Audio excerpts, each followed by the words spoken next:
morning. Welcome to First Unitarian Church. I'm the Reverend Monica Dobbins, and it's my honor to welcome you to this celebration of life for our dear friend, Alice McHugh. If you're visiting our church for the very first time, a very special welcome to you. We have greeters stationed at the chapel door behind you and in our fellowship hall who can help you find your way around our space.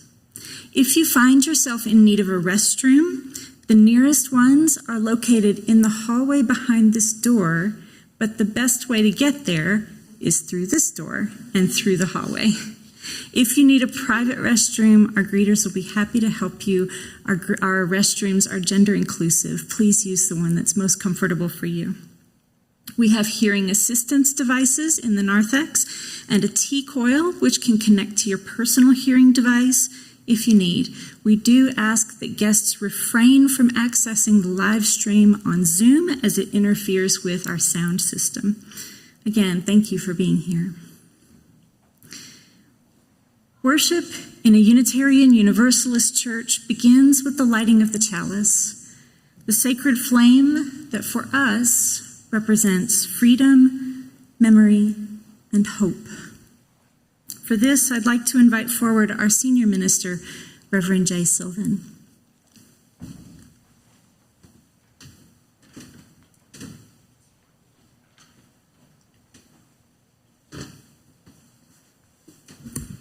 Thank you, Reverend Monica. At a memorial service, the lighting of the flame represents all of those things that Reverend Monica mentioned. But it also represents the delicateness and the transience of our lives. Flames burn bright, they burn warm, they burn beautifully. But eventually, every flame must go out. Even our sun, our beautiful sun that seems ageless, one day will extinguish. Now, it is good and right to grieve, to wail and moan at the transience of all things. And if you are currently in a place where grief is all you can hold, that is good and right. For grief is the shadow of love. But I also offer another lesson that the flame can teach. Though the physical form of the flame is transient, energy in our universe is never truly destroyed. It merely changes forms. Likewise, though the physical presence of Alice is no longer with us, all of the energy that she put out into this world through her loving relationships, through her activism work, still carries on. Those of us who loved her carry that energy in our hearts. Those of us who have taken up the baton to continue the activism work also carries that energy forward. I invite us to reflect on all of these things as I light the chalice this morning.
Hi, my name is Abby. I'm Alice's youngest granddaughter. Everyone here knows how much Alice enjoyed hosting dinner parties. She always served salmon, but she knew I didn't like it, so she always made me mac and cheese. But she took me to museums, plays which I loved, and she always had a craft box ready for me to play with whenever I visited. I'm sharing a poem that a friend gave her that she kept by her bedside, whether in the hospital or in her home. It's called The Mountain by Laura Ding Edwards. If the mountain seems too big today, then climb a hill instead. If the morning brings you sadness, it's okay to stay in bed. If the day ahead weighs heavy and your plans feel like a curse, there's no shame in rearranging, don't make yourself feel worse. If a shower stings like needles and a bath feels like you'll drown, and if you haven't washed your hair for days, don't throw away your crown. A day is not a lifetime, a rest is not defeat. Don't think of it as failure, just a quiet, kind retreat. It's okay to take a moment from anxious, fractured mind. The world will not stop turning while you get realigned. The mountain will still be there when you want to try again, so climb it in your own time and love yourself till then.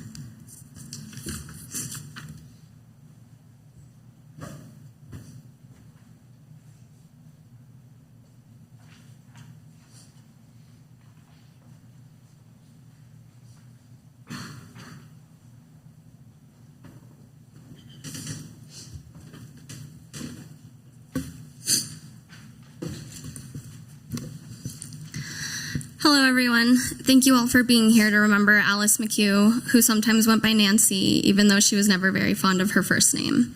Her father chose Nancy after being stationed in Nancy, France. If you knew Alice, you knew how often she spoke of her father, whom she deeply admired and respected. He was Irish, and Alice felt very connected to her Irish heritage, beaming whenever she talked about it, the pride evident in her eyes. Alice was bold and brave, with unflinching opinions. She was also incredibly generous, empathetic, and dedicated to improving the lives of her community.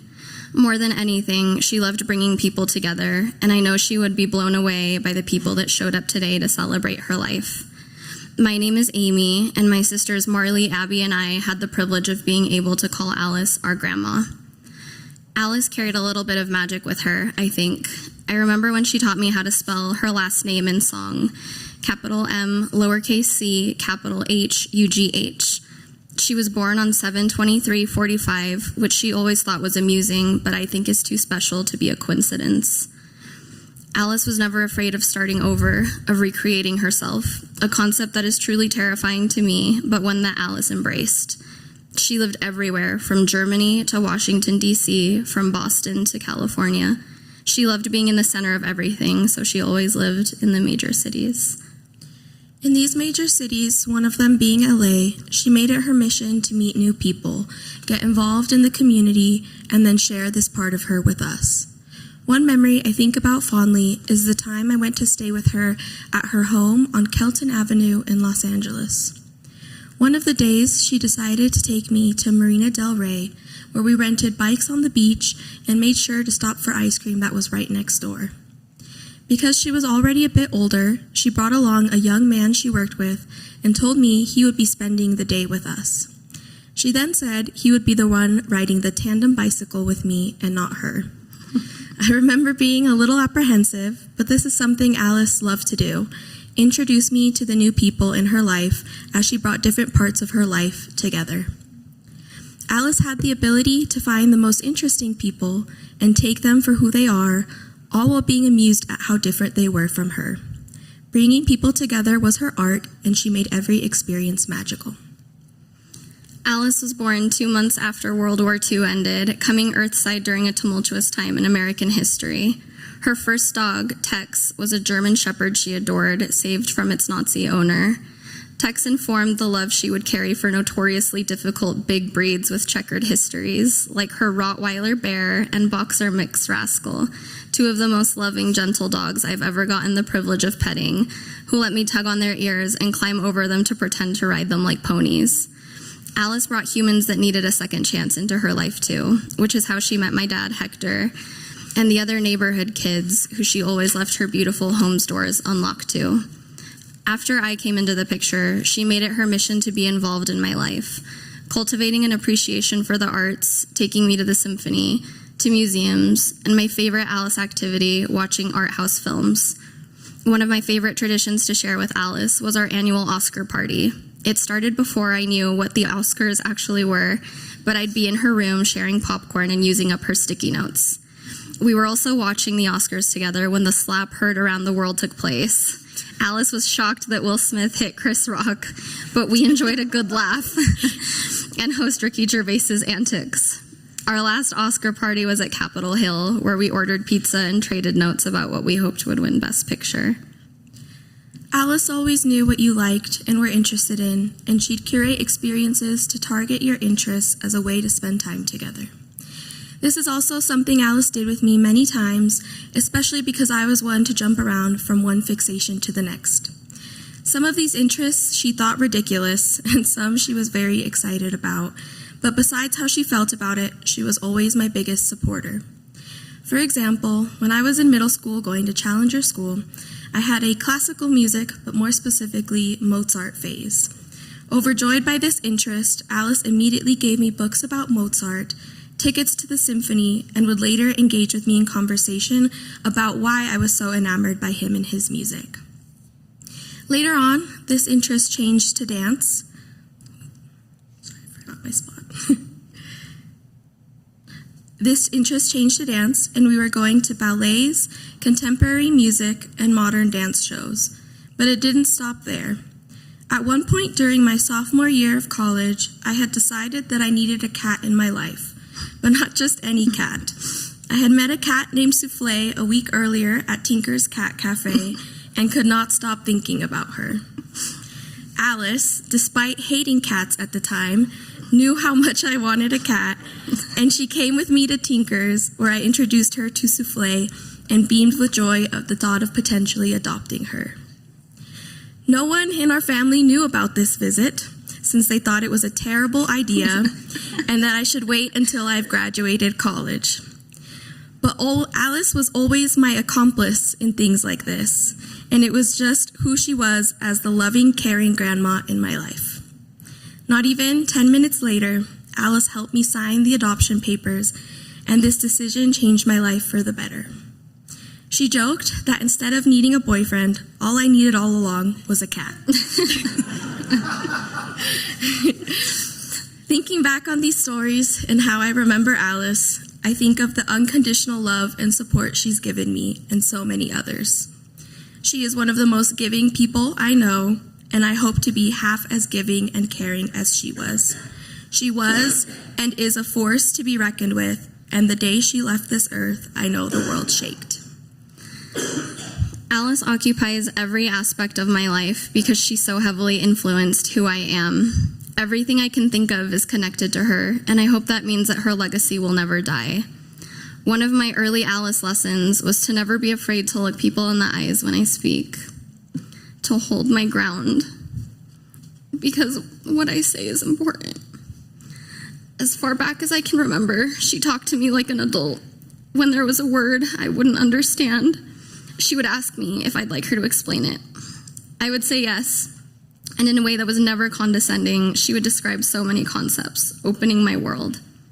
Alice used to say I had a star over my head because she thought I was unusually lucky. In reality, I think Alice was that star all along. I miss Alice terribly. I miss being able to pick up the phone and call her to gossip about Utah politics and local elections.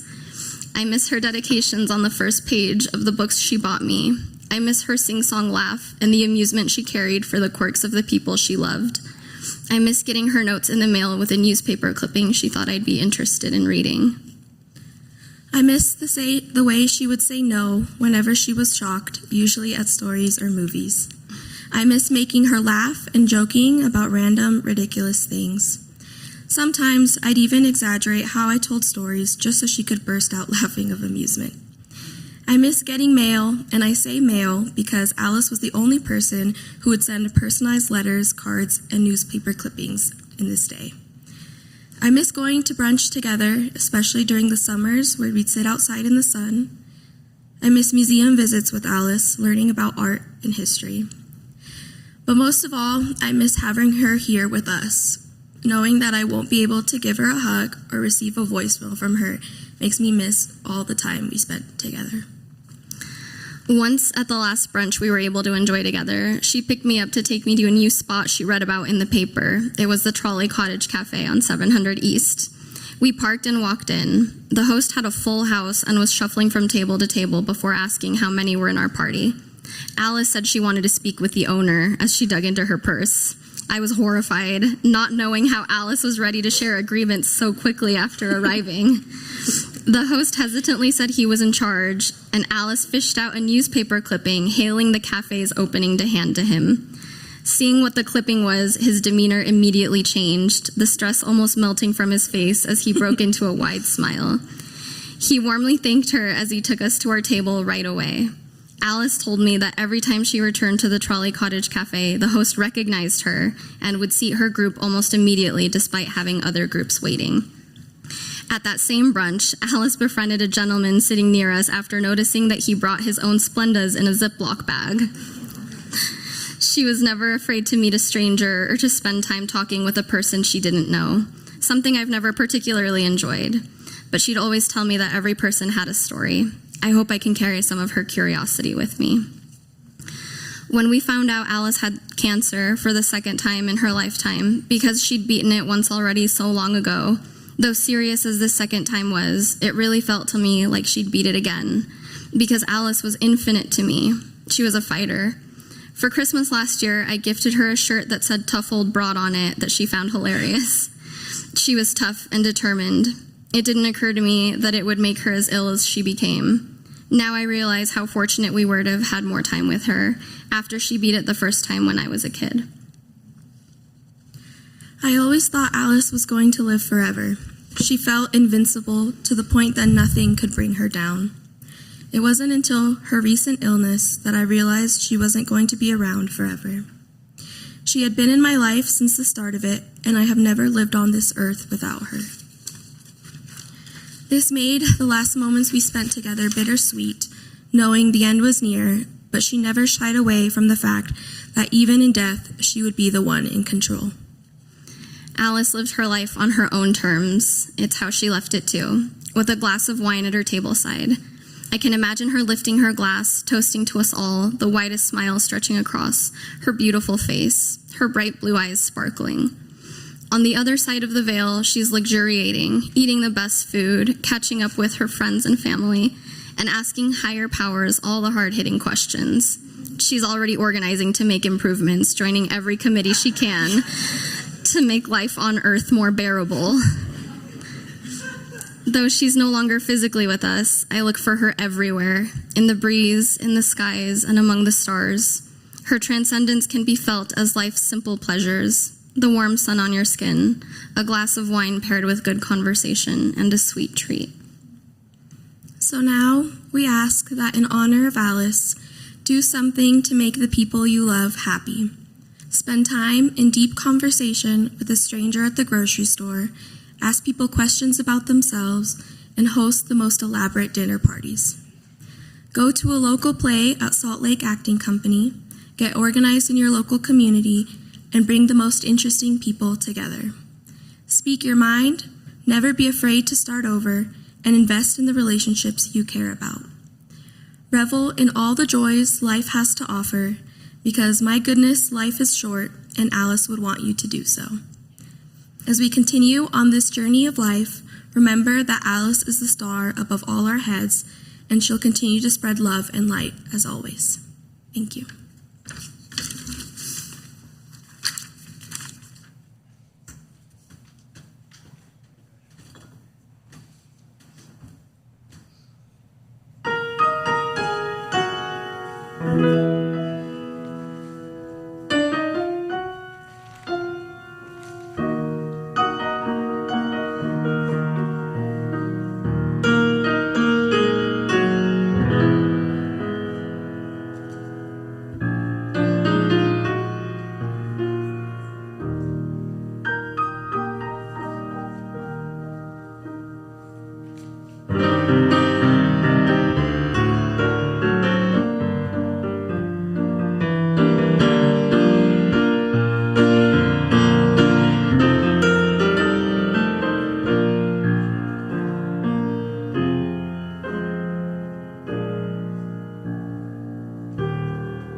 Thank you, everyone, for being here.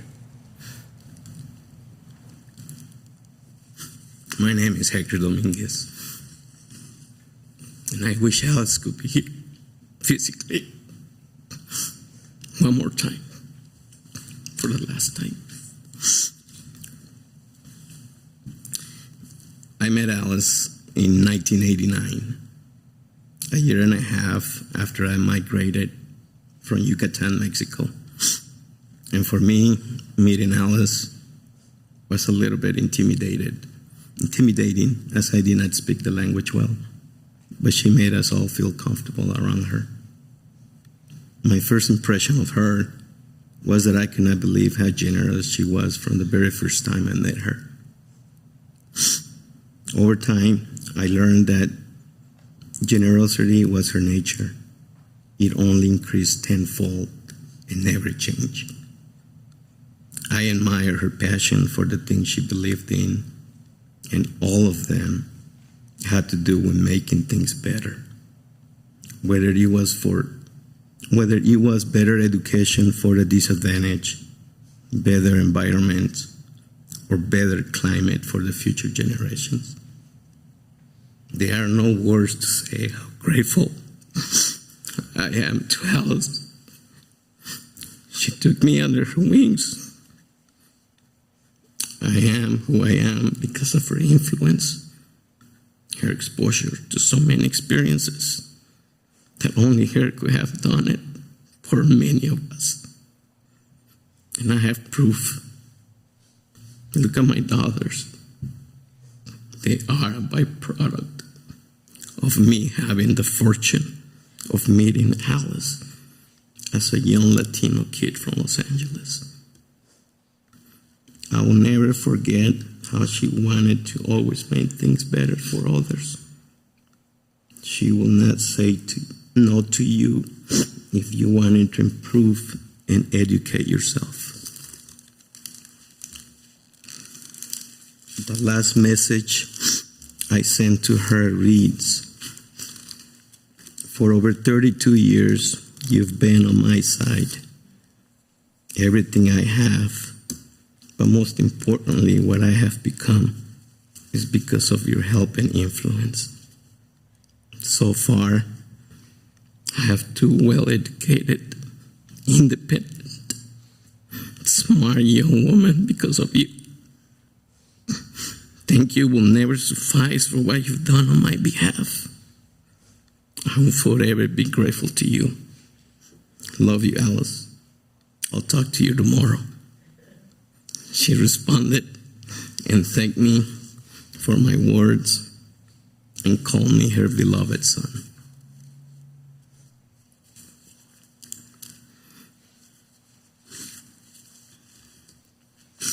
Hi, my name is Lourdes. I met Alice back in 1991 at one of her many dinners she prepares for Hector and high school friends in 23rd Street, Los Angeles. I was Hector's girlfriend at the time. Meeting Alice for the first time was a bit intimidating for me. I was this short and shy Latina girl who's never met a tall, beautiful, educated, and sophisticated woman with the high expectation from everyone sitting at the wooden oval table. The table was dressed beautifully, fresh flowers, candles, and her best plates and silverware. For me, this meant serious business and a serious topic of conversation, as you know Alice. As years passed, Alice became a good friend and a tremendous source of support for me and my future family. 2 years later, when Hector and I got married, we celebrated our wedding in her backyard on 23rd Street. Alice became a great source of support by allowing Hector and I to live in her home on 23rd Street, so Hector and I can save some money and get our own apartment. When Amy came into our lives, Amy became our center of attention, even for Alice, as she took the role of a grandmother. 2 years later, we decided to move to Utah, and Alice will always call to let me know that she was coming to visit for Amy's birthday. About 2 years later, she moved to Utah. I truly love having her in my life. She helped me raise my daughters by introducing them to the arts. plays, Museum of Natural History, the Nutcracker Ballet, and what became a family tradition for us, attending the Thriller every October at Kingsbury Hall. One memory that I will never forget was spending Christmas in 2005 at the Homestead Resort in Midway with Alice, the girls and Hector and myself. She wanted to give us a unique experience, which it was. We made a piñata, had a nice dinner, and went on a horse ride in the mountains. It turned out to be the best Christmas experience.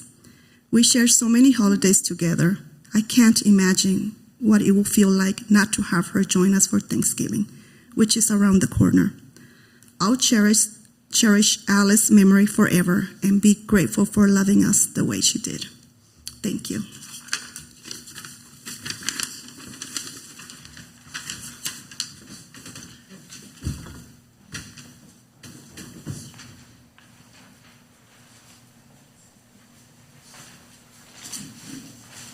Take a running jump.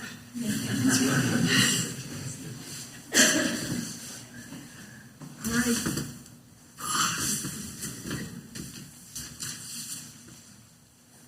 Greetings. My name is Andrea, and lucky for me, I was Alice's friend. I first met Alice at a political gathering, and she was so bold.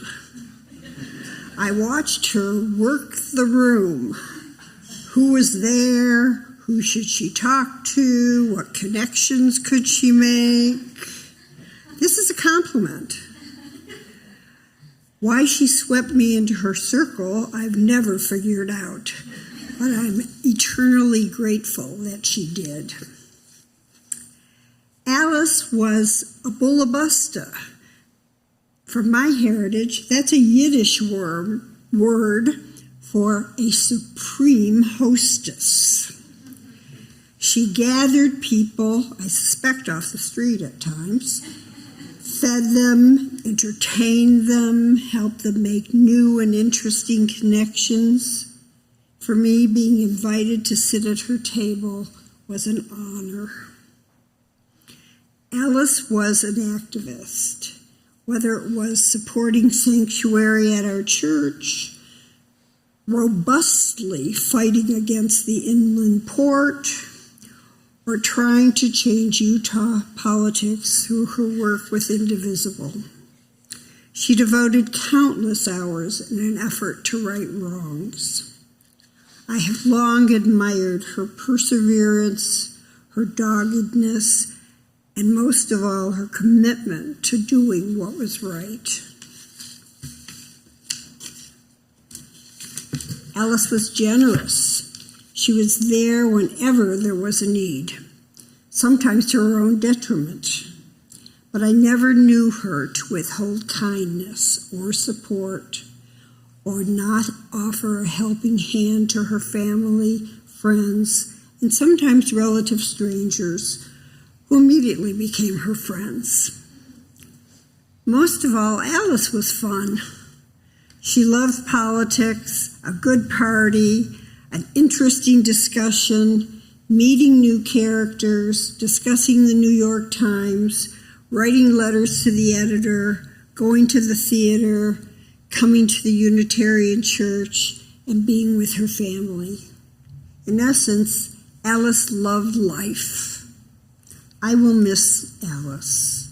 I will miss her phone calls, her dinners, her conversations, her energy, and just the way she could sweep into a room, hair coiffed, nails done, dressed to the nines, and make everyone feel welcome and comfortable.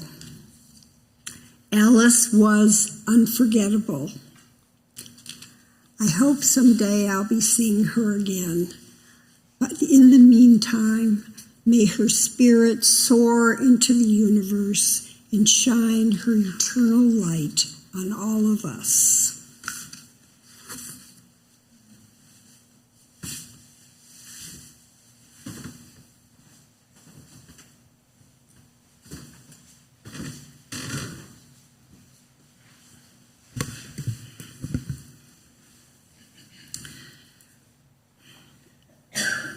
We're not supposed to have favorite memorial services, but secretly my favorite memorial services always involve both tears and laughter.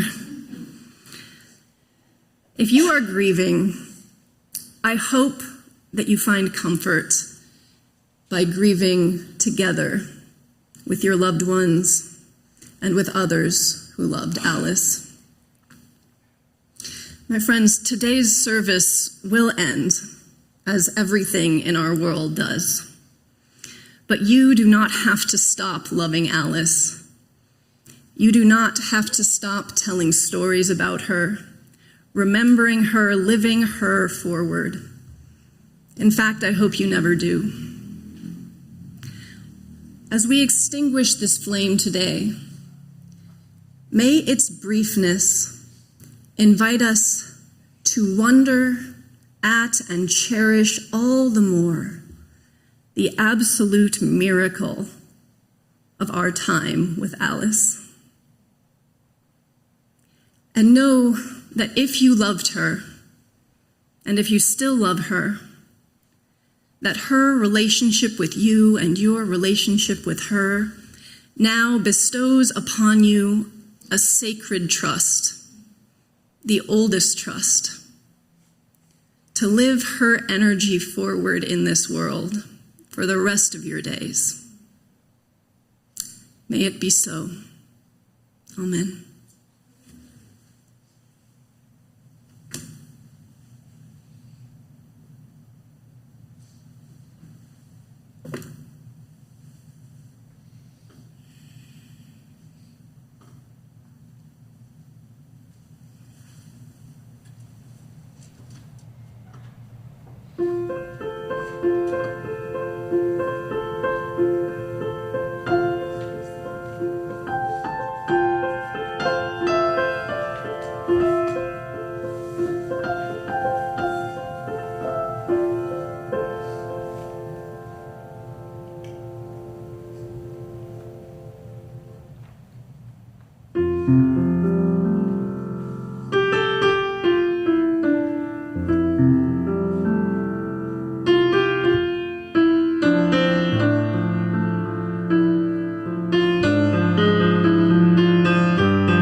Our service is concluded. Thank you so much for being here.